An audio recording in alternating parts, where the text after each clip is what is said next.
Bonjour, nous sommes le jeudi 5 février 2026 et le sujet est Western Digital qui accélère dans le domaine des HDD Hard Disk Drive disques durs avec des bandes passantes bien supérieures avec les prochains disques durs qui sont déjà en test chez les clients et également une feuille de route roadmap vers les disques durs de 100 Teraoctets d'ici la fin de la décennie. Quand tout le monde ne jure que par les SSD et la NAND, Western Digital vient rappeler que les bons vieux disques durs n'ont pas dit leur dernier mot. Ça, on en avait parlé il y a déjà un peu plus d'un an avec la séparation de Western Digital qui avait dit qu'il allait se concentrer uniquement sur les disques durs pour justement l'intelligence artificielle il y a un peu plus d'un an et SanDisk sur la section mémoire flash. On a vu au cours de ces 4 derniers mois une envolée significative des prix des SSD, 100% en ce qui concerne les disques durs, ils commencent à voir leur prix flamber. Le fabricant a présenté une nouvelle approche baptisée High Bandwidth HDD avec un objectif assez simple sur le papier, réduire l'écart avec les SSD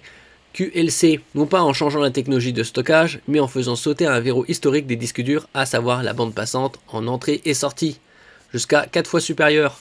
N'oubliez pas de vous abonner pour plus de news sur le monde de la high-tech ainsi que les bons plans, également sur mon Twitter et en description sous toutes mes vidéos. Vous pouvez les retrouver dans mes playlists et voir mes articles sur mon blog, tous les liens seront en description. N'oubliez pas de mettre un j'aime, un commentaire, de partager et de cliquer sur les liens en dessous de mes vidéos pour soutenir la chaîne. Nous verrons également par la suite quelques disques durs et leur prix. Il y a quelques modèles qui sont encore relativement abordable. Pour cela, Western Digital avance deux innovations complémentaires sur un design HDD multiplateau classique. La première se nomme High Bandwidth Drive Technology. L'idée est d'augmenter fortement la bande passante entrée-sortie en permettant des opérations simultanées sur plusieurs têtes et plusieurs pistes en parallèle, au lieu d'un schéma plus traditionnel où tout passe par un goulot d'étranglement unique. Western Digital annonce un doublement de la bande passante entrée-sortie dès maintenant avec une feuille de route qui viserait à terme jusqu'à 8 fois le niveau actuel. Et point important, cette technologie serait déjà entre les mains de clients pour validation. On est déjà en 2026. Ce n'est que le début. La seconde brique est encore plus intéressante sur le long terme. La Dual Pivot Technology.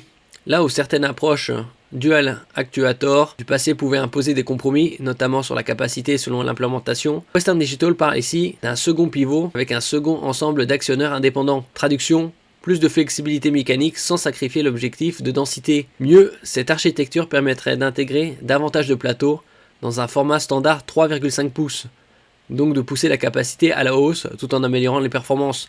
Actuellement, les disques durs les plus performants sur le marché sont aux alentours de 32-34 Teraoctets. Combiné à l'approche High Bandwidth, Western Digital explique que le Dual Pivot permettrait un gain supplémentaire de x2 côté entrée-sortie, conduisant à un total de x4 en ce qui concerne la bande passante entrée-sortie face aux disques actuels. L'objectif affiché est ambitieux, ouvrir la voie à des disques durs de 100 Teraoctets, capables d'atteindre des débits comparables à des SSD SATA QLC, tout en conservant l'avantage historique du disque dur, un meilleur ratio prix-capacité et une rétention des données qui reste un argument solide pour l'archivage massif. Niveau planning, Western Digital annonce que les modèles avec High Bandwidth Drive Technology sont déjà en cours d'expédition vers les clients, tandis que la technologie Dual Pivot Technology est encore en développement en laboratoire avec une disponibilité visée autour de 2028 et des échantillons clients attendus plus tôt, donc d'ici 2 ans. Ici on peut voir par exemple différents points de vue sur cette technologie.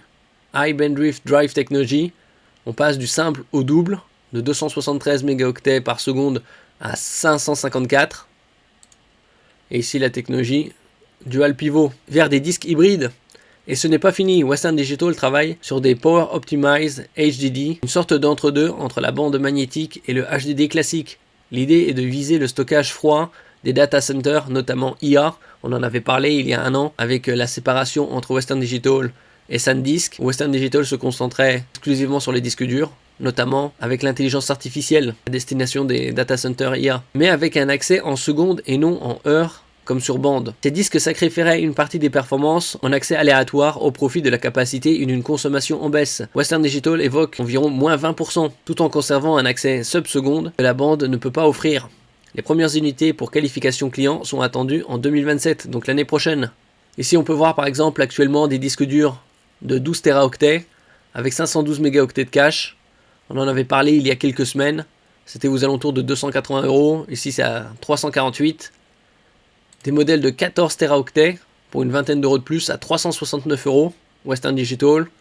La concurrence Seagate, par exemple 12 Teraoctets avec 256 mégaoctets de cache à 304 €. Ou 30 Teraoctets à 869 €. Ici avec 512 mégaoctets de cache. Donc d'après Western Digital, il y aurait des disques durs, des HDD de 100 Teraoctets, probablement vers la fin de cette décennie. Merci pour votre écoute et à la prochaine.